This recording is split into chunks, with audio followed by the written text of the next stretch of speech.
जैसा कि आप देख सकते हैं आज मैं आपको रियल लाइफ एस्टिमेशन दिखाऊंगा। जैसा कि ये हमारे पास एक प्रोजेक्ट है कंस्ट्रक्शन पावर पैनल्स, यानी ये एक साइट है जिसकी ना कंस्ट्रक्शन चल रही है। ठीक है, ये उन्होंने यानी ये हमारी सेल इंजीनियर की तरफ से मोस्टली क्या होता है कि सेल इंजीनियर ये मोस्टली कंसल्टेंट और कॉन्ट्रैक्टर से सिंगल लाइन डायग्राम यानी जिसको हम RFQ कहते हैं, जिसके अंदर ये चीज़ें single line diagram specifications and आपका बिल ऑफ क्वांटिटी वगैरह ये होती है।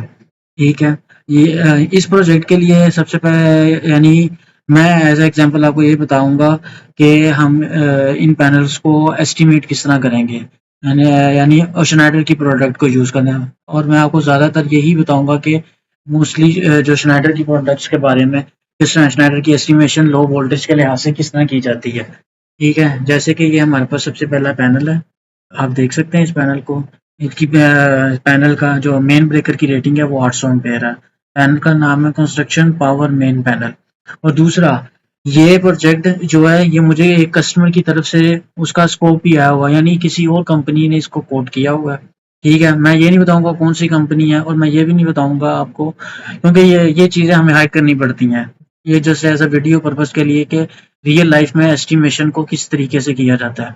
अगर आप शनाइडर प्रोडक्ट यूज़ कर रहे हैं, सीमेंस प्रोडक्ट यूज़ कर रहे हैं, चिंट प्रोडक्ट यूज़ कर रहे हैं, इवन मित्सुबिशी यूज़ कर रहे हैं, अल्फनार है, ये बेसिकली जो एज एस्टिमेटर मैं सऊदीया से हूँ। Basically my background from Pakistan, और मैं यानी सऊदी कंपनीज के लिए काम कर रहा हूँ एज अ लर्निंग पर्पस के लिए।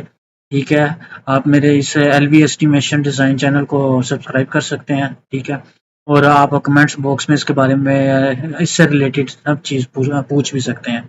ये मेरी पहली वीडियो है, मैं यहाँ पे आपको रियल प्रोजेक्ट्स के बारे में बताऊंगा कि रियल प्रोजेक्ट्स पे किस तरीके से एस्टिमेट किया जाता है। डिज़ाइन के लिहाज से मैं आपको बताऊंगा कि इनको डिज़ाइन किस लिहाज से किया जाता है। प्राइसिंग के लिहाज से बताऊंगा कि किस तरीके से हम इन प्रोजेक्ट्स के अंदर टेक्निकल एवेल्यूएशन करके और टेक्निकल डिज़ाइन बना के किस तरीके से यानी हम किस तरीके से प्रोजेक्ट्स को विन कर सकते हैं। और सबसे पहले ज़रूरी है कि एस्टिमेशन की किस तरह जाती है। मोस्टली यानी होता तो सारा SLD से ही स्टार्ट है, लेकिन कई दफ़ा हमें RFQ customer different competitor scope के भी आते हैं, हम उनको रीड करते हैं और उससे फिर हम दूसरी प्रोडक्ट यानी अगर मुझे कोई सिमंस का देता है, कोई मित्सुबिशी का देता है, इवन सेम शनाइडर का उन्होंने कोट किया होता है, इनक्लूड डिफरेंट होता है। उस लिहाज से हम किस तरीके से एस्टिमेट करके प्रोजेक्ट्स को विन कर सकते हैं।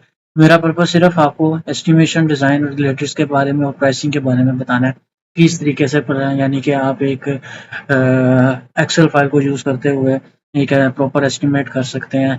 ये जस्ट ट्रेनिंग है और लर्निंग है, ठीक है, इंजीनियरिंग की, कि आप फ्यूचर में एस्टिमेशन किस तरीके से कर सकते हैं और किसी अच्छी कंपनी में जाके किस तरीके से जॉब ले सकते हैं।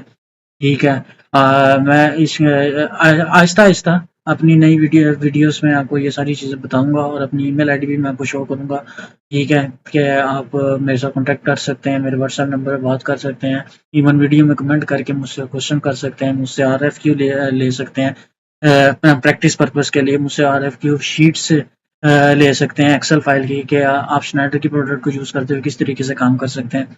ये सब चीज़ ना इस वीडियो में डिटेल के साथ मैं आपको बताऊंगा। ये एक छोटा सा प्रोजेक्ट है जो हम रफली एक एस्टिमेट करेंगे, और इवन कंपटीटर स्कोप भी देखेंगे, कंपटीटर स्कोप कर क्या रहा है, और उसकी मैं आपको प्राइस वैल्यू भी बताऊंगा, उसकी कितनी और मेरी कितनी आ रही है। और मैं आपको रफली बताऊंगा ये कि जिस तरह कंपनी पर्सपेक्टिव के लिहाज से किस लिहाज से हम कितना कितना मार्जिन हम रख सकते हैं और अपना प्रोजेक्ट विन कर सकते हैं। कई दफ़ा हो सकता है मेरी प्राइस कंपटीटर स्कोप से हाई हो, या मैं SLD से कोट करूं, और आप अगर फ्यूचर में वही सेम प्रोजेक्ट कोट करें, या वो नहीं है सेम प्रोजेक्ट भी हो सकता है। कई दफ़ा प्रोजेक्ट डिवाइड किए जाते हैं, डिफरेंट डिफरेंट कंपनीज को सेम प्रोजेक्ट आता है, वो डिफरेंट डिफरेंट प्रोडक्ट के लिहाज से ये कोट किए जाते हैं। तो ये सबसे पहले देखते हैं, आइए। ये कंस्ट्रक्शन पावर मेन पैनल है जिसका मेन ब्रेकर आप देख रहे हैं 800 एम्पेयर है।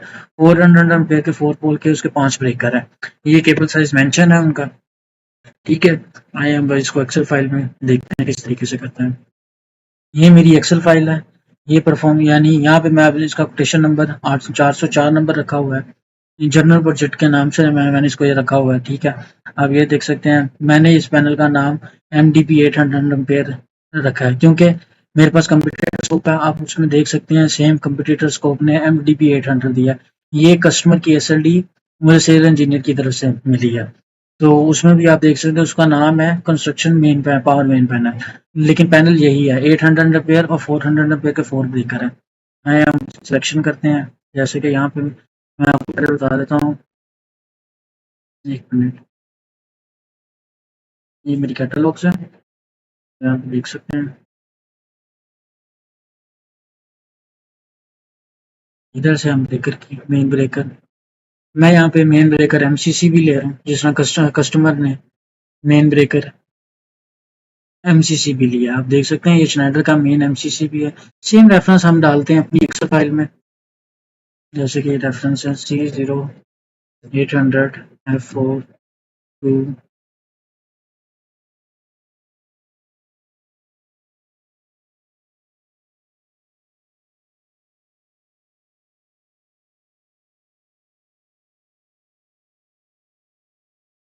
0FM।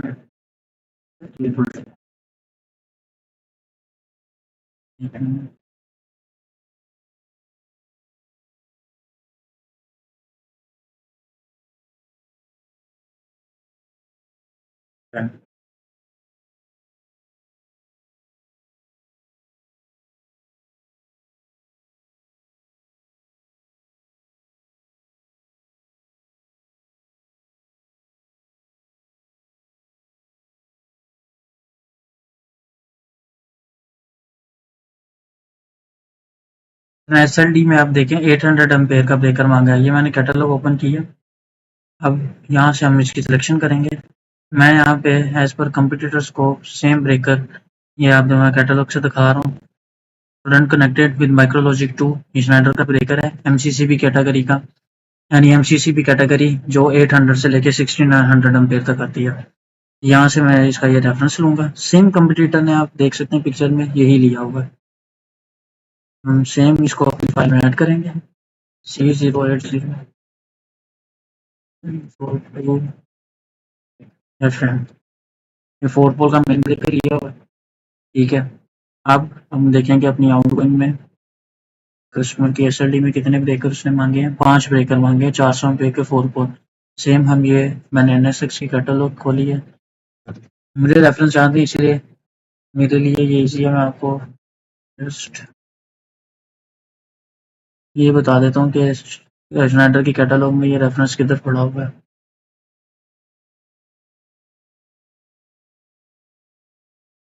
ये मैं पहुँच गया हूँ। ये हम ब्रेकर हमारा 4 पोल का ये हम लेंगे यहाँ से C0, ये ब्रेकर हम कॉपी करूँगा, यहाँ पेस्ट कर दूँगा C040F32424 ये ब्रेकर स्नाइडर का आप देख सकते हैं 400 के 5 ब्रेकर ही मैंने उसकी क्वांटिटी 5 कर दी हुई है। अब एक सबसे बड़ी चीज़ ये है कि कंपटीटर ने यहाँ पे कुछ नहीं बताया, ना साइट पे कोई मेंशन है कि इसमें डिजिटल मीटर लेनी है। As a main panel competitor ने क्या किया है कि उसने डिजिटल मीटर लिया हुआ है, ठीक है। उसने 10C का मीटर लिया हुआ है, वीटेक की सिटी ली हुई है, ये जाइडर के उसने इंडिकेशंस ली हुई हैं, रेप्यूटेड उसके जो कोई किसी और लोकल ब्रांड की उसने वो लिए हैं मोस्टली। इधर मैंने आप देखें मैंने मीटर लिया हुआ स्नाइडर का, जैसा कि आप यहाँ पे देख रहे हैं मैन्युफैक्चरर्स का नाम आ रहा है। सिटी मेरी MEF की है, स्नाइडर्स की मीटरिंग और फ्यूज भी मैंने स्नाइडर के लिए हुए हैं। इन ग्लोयर यहाँ पे आपको देख रहे हैं RAL70353 स्टैंडिंग है। ये मैंने हाइड किया हुआ है, ये इंशाल्लाह नेक्स्ट वीडियो में आपको बताऊंगा कि इन ग्लोयर वगैरह किस तरह उसकी सिलेक्शन करेंगे, ठीक है। हाँ, just only focus incoming outgoing और डिजिटल मीटर पे कस्टमर है। और कस्टमर के आप कंप्यूटर स्कोप का भी देखें, उसने भी कोई लोकल ब्रांड हो सकता है वो यूज़ करे फ्यूचर के लिए। हम as per means computer scope के लिहाज से अगर देखा जाए तो मैं प्रेफर ये करूँगा कि मैं यूनिवर्सल इनक्लूडर स्नैडर का लूँगा। मैं आपको जस्ट उसका कैटलॉग दिखा देता हूँ। ये सेम यूनिवर्सल की कैटलॉग है, ठीक है। ये यूनिवर्सल का नॉन टाइप टेस्टेड सोल्यूशन है। मतलब इसको हम सेमी टाइप टेस्टेड कहते हैं। ये भी आईसी स्टैंडर्ड और नीमा स्टैंडर्ड को फॉलो करते हैं। ये स्टैंडर्ड मैं आपको यहाँ पे इसका टेक्निकल दिखा भी सकता हूँ। ये स्टैंडर्ड है। ये नीचे सारे आपको मैं 1 मिनट ज़ूम करके आपको दिखा देता हूँ। ये स्टैंडर्ड है जो यूनिवर्सल यूज़ करते हैं। हमारा मोस्टली इसमें ज़्यादातर एसएफएन यूज़ होगा, एसएम यूज़ होगा और ये सीआरएन यूज़ होगा। ये सब यानी यूएल लिस्टेड भी हैं और सम उसमें कुछ पैनल आपसे आईसी स्टैंडर्ड्स को भी फॉलो कर रहे हैं। ठीक है, अब हम सेम दूसरे पैनल पे आते हैं।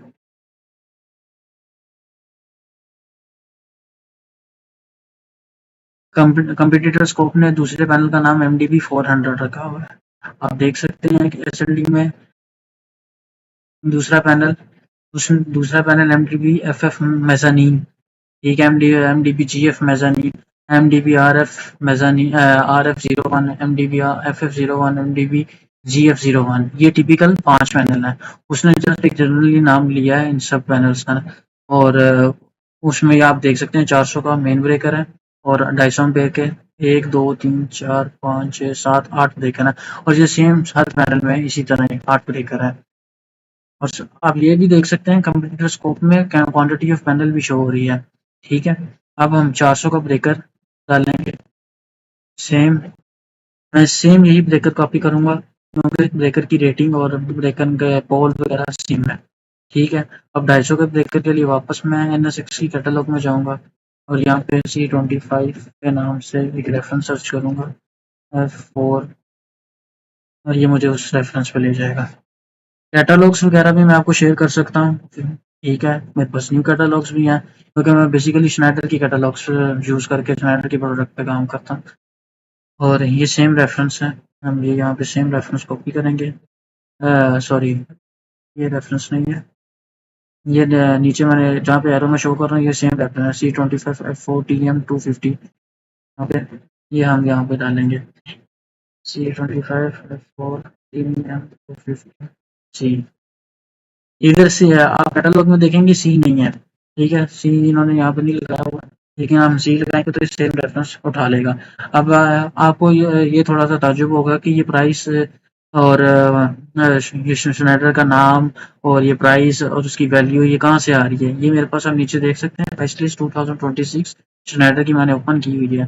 ठीक है, ये लोकल प्राइस है स्टैंडर्ड डिस्काउंट के लिए। अगर मैं इसको यूएसडी में भी कन्वर्ट कर सकता हूँ, यूएसडी के डिस्काउंट में यहाँ पे अप्लाई करूंगा, ऑटोमेटिकली मेरी प्राइस यहाँ पे हो जाएगी चेंज। ठीक है, अब मैंने मीटर पहले से सिलेक्ट किया हुआ था, 400 रुपये का इसका मीटर है।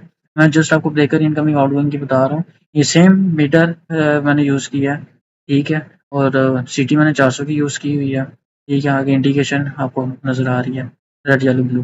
ठीक हो गया, और सेम इसके लिए यूनिवर्सल इनक्लो है। अब हम तीसरे पैनल पे जाएंगे। तीसरा पैनल ये है, ये भी टिपिकल है और अब कंपटीटर स्कोप में देखेंगे उसने क्या है। कंपटीटर ने इसका नाम MDP 250 एम्पेयर रखा हो, उसमें 250 एम्पेयर का उसने 4 पोल 3D ब्रेकर यूज़ किया। हम भी कुछ करेंगे, 4 पोल 3D ब्रेकर लें।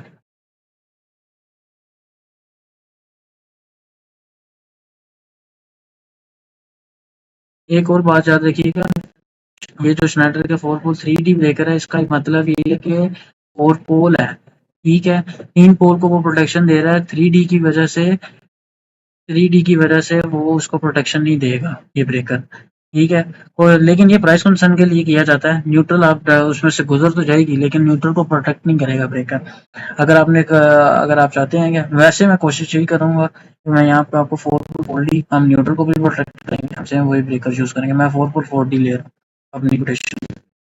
ये कमेंट जब हमारी और यानी कि मीटिंग होती है कस्टमर कंसल्टेंट के साथ और कॉन्ट्रैक्टर के साथ, तो हम उसको ये समझाते हैं कि कंपटीटर्स को 4 4 3D ये ब्रेकर दे रहा है। हम ये ब्रेकर थोड़ा सा महंगा 4 4 4D इस लिहाज से कि हम आपको यहाँ पे न्यूट्रल की प्रोटेक्शन भी देंगे अगर आपको न्यूट्रल की प्रोटेक्शन की ज़रूरत है।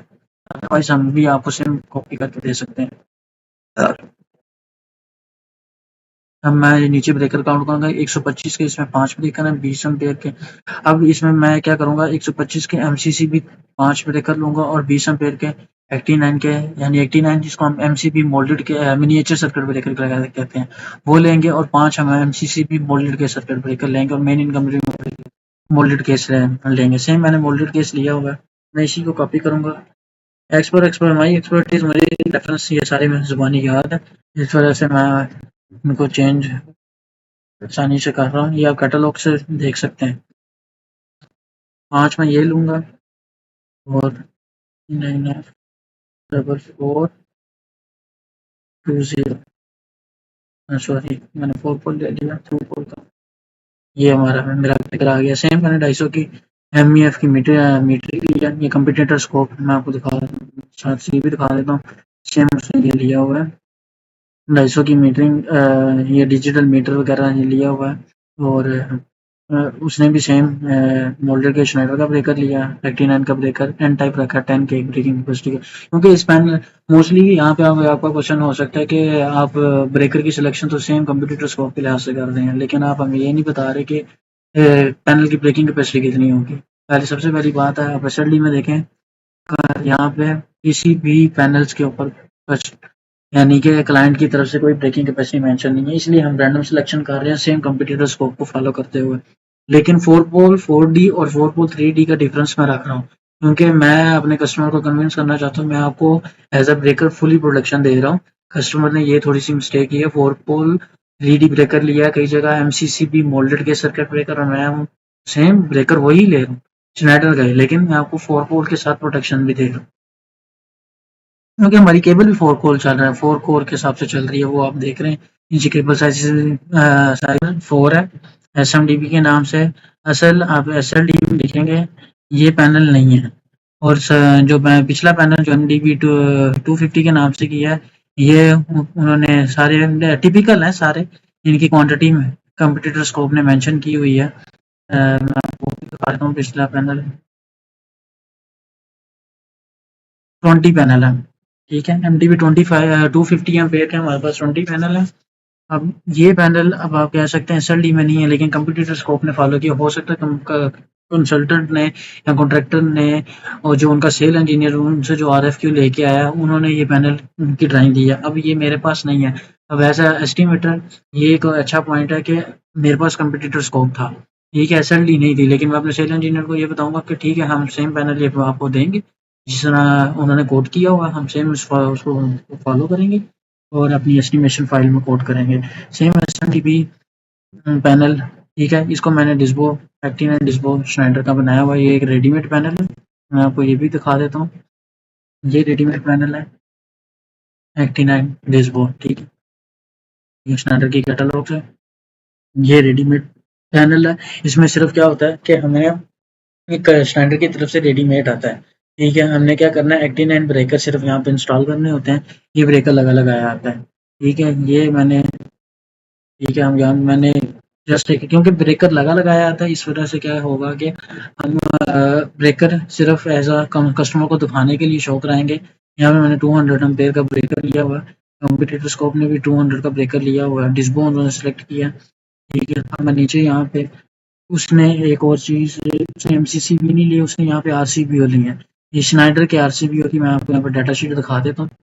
डाटा शीट मैंने ओपन की हुई है, हम ये सेम रेफरेंस यहाँ पे कॉपी करेंगे, ठीक है, और ये हम यहाँ पे डिस्क्रिप्शन फाइल में इधर डालेंगे, और यहाँ पे सेम अब मैं सिलेंडर के कैटलॉग में जाऊँगा, डिस्पो वहाँ से उसका रेफरेंस फ्लश माउंटेड सेलेक्ट करूँगा। ये उसकी जनरल स्पेसिफिकेशन है, as a technical specification of एक्टिना डिस्बो की, ये सारा उन्होंने मेंशन है, कितनी ब्रेकिंग कैपेसिटी है, कितनी मिली सेकंड पे ये चीज़ होगा, मेन ब्रेकर आप क्या क्या रख सकते हैं, उसकी आईपी क्या है, उसका टेम्परेचर यानी कि ऑपरेटिंग टेम्परेचर कितना है, उसके वेस कितने हैं, उसका कलर कितना है, ठीक है, उस पर आईसी स्टैंडर्ड है, और कौन सा सर्टिफिकेशन यहाँ पे आस्टा 700 इन्होंने मेंशन किया हुआ है। ये सारी डिटेल आप कस्टमर को बता सकते हैं। ये इसका नॉर्मल कलेचर है कि एक्टिन एंड डिस्बो की सिलेक्शन आप किस तरीके से करना है। हमारे पास हम ये ब्रेकर लेंगे क्योंकि हमारे पास 30 बेस है, और 200 का ब्रेकर है, फ्लश माउंटेड हम लेंगे सेम जैसा कस्टमर ने लिया, ठीक है।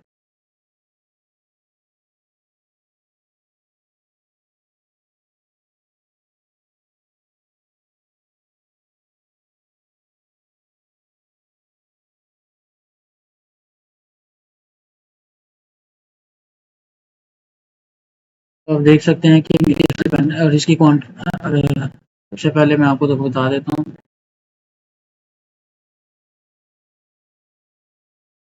पैनल नंबर 1 की क्वांटिटी 1 थी, ठीक है। एज पर एसएलडी भी आप देख सकते हैं, पैनल 1 यानी ये मेन पैनल है हमारा 800 वाला, इसकी क्वांटिटी है यानी यहाँ पे एक ही शो हो रहा है। दूसरा नंबर पैनल है हमारा, दूसरा नंबर पैनल है हमारा MDB 400, इसकी क्वांटिटी 5 है। ये आप एसएलडी में देख सकते हैं, हमारे पास 1 2 3 और MDB FF01 और MDB GF01, ये टोटल 5 है, ठीक है।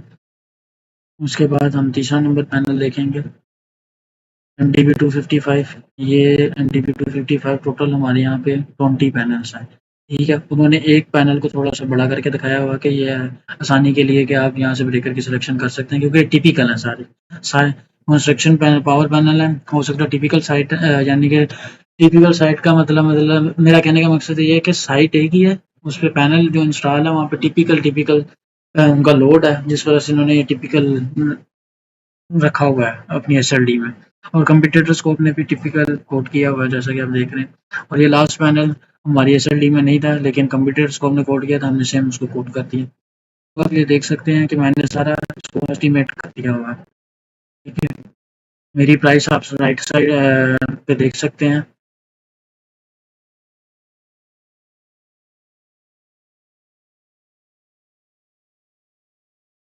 कि आ रही है, यहाँ पे शो हो रहा है नहीं आ रही, क्योंकि मैंने यहाँ पे फ़िल्टर लगाया हुआ है, क्योंकि मैंने इम्प्लॉयर की सिलेक्शन नहीं की हुई इसी पैनल में। कई पैनलों में ये पुरानी सिलेक्शन हुई है, जिस वजह से ना प्राइस आ रही है।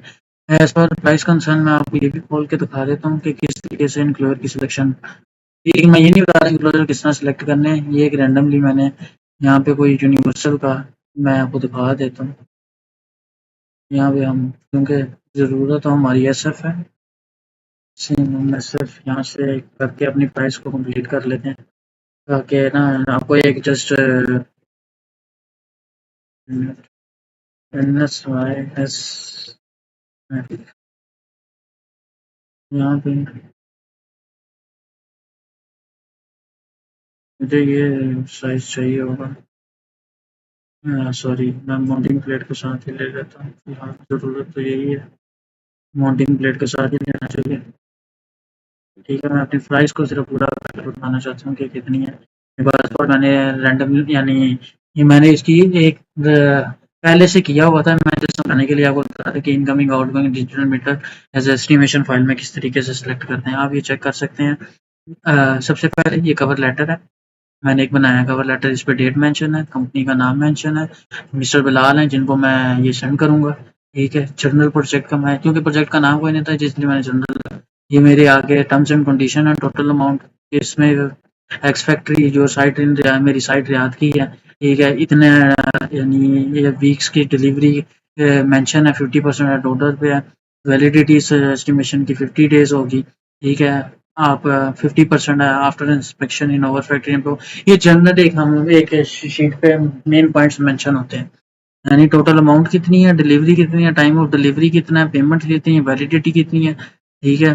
अटैच टेक्निकल स्पेसिफिकेशन क्या है, ठीक है। अब ये मेरी बिल ऑफ प्राइस आ रही है, आप यहाँ पे देख सकते हैं, कोटेशन का नाम आ रहा है, डेट आ रही है, जनरल प्रोजेक्ट आ रहा है, डिस्क्रिप्शन आ रही है, डिस्क्रिप्शन मतलब पैन है, सबसे पहले आइटम्स है, फिर डिस्क्रिप्शन है, डिस्क्रिप्शन में आप देख सकते हैं कि ये मेरे ब्रेकर पैनल के नाम आ रहे हैं, आगे मेरे पैनल की क्वांटिटी आ रही है, ये उनकी यूनिट प्राइस आ रही है, ठीक है। ये उनकी टोटल प्राइस आ रही है, आप देख सकते हैं क्वांटिटी की प्राइस मल्टीप्लाई। और अच्छा, सबसे मेन और इम्पोर्टेंट पार्ट ये है कि अब मैं यहाँ पे ये मैंने एक जनरल सेटिंग की हुई है कि मैंने मेरी लेबर कितनी है, मेरी मिसलिनियस का मतलब ये होता है कि आपने क्या आपकी केबल, आपके नट बोल्ट, आपकी ये चीज़ें, ये तो हम एस्टिमेशन में काउंट नहीं करते, लेकिन ये हम एज ए मिसलिनियस में रख देते हैं।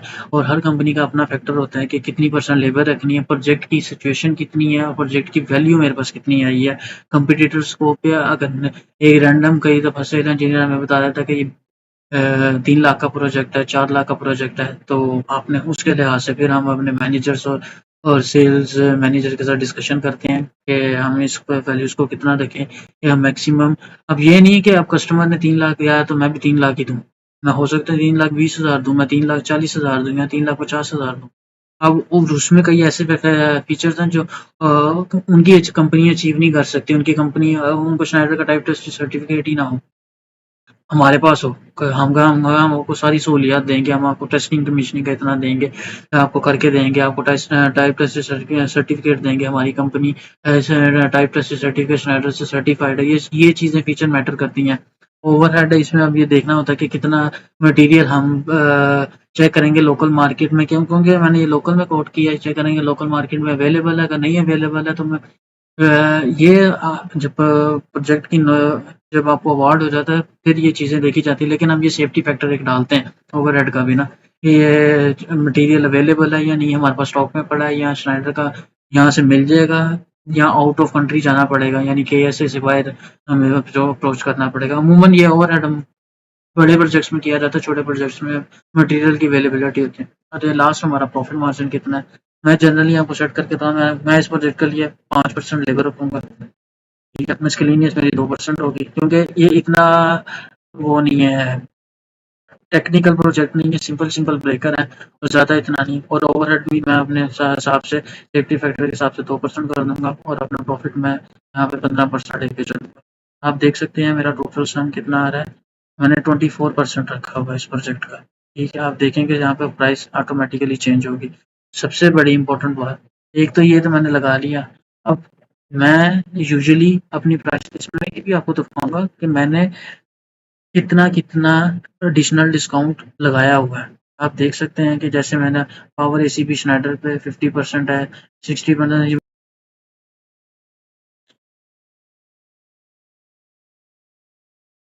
तो आप देख सकते हैं कि मैंने अपना लेबर मिसकेलेनियस ओवरहेड और प्रॉफिट मार्जिन सेट कर दिया, ठीक है।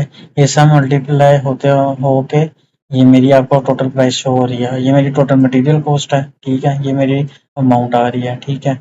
और ये हमारे मेरे पास टोटल उसका यहाँ पे, क्योंकि मैंने कोई डिस्काउंट नहीं दिया कस्टमर को, जिस वजह से मेरी अमूमन ये हमारा सेल मैनेजर और हमारे एस्टिमेशन मैनेजर ये डिसाइड करते हैं कि यहाँ पे अगर कस्टमर को कितना डिस्काउंट देना। दूसरा है, ये मेरी ज़ीरो रिवीजन है, मैंने अभी कस्टमर को जिस तरह कंपटीटर स्कोप एंटर हुआ है, कंसल्टेंट के पास अपना प्रोजेक्ट सबमिट करवाया है प्राइस के तौर पे, सेम मैं भी करवा रहा हूँ, ठीक है।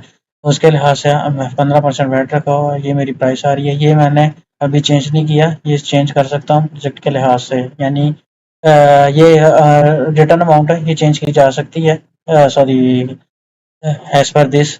तो ये इसमें मैं वीडियो में नहीं दिखा रहा चेंज करके आपको, किस ना ये रैंडमली ChatGPT से आप इसको यहाँ पे लिख सकते हैं कितनी अमाउंट है, ठीक है।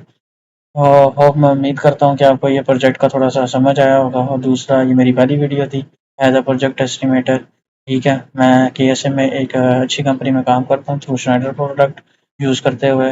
मेरा 10 साल का एक्सपीरियंस है इस फील्ड के अंदर, और इंशाल्लाह आपको हर आने वाले डेज़ में मेरी डिफरेंट एस्टिमेशन वीडियोस और डिज़ाइन से रिलेटेड वर्क आपको मिलता जाएगा।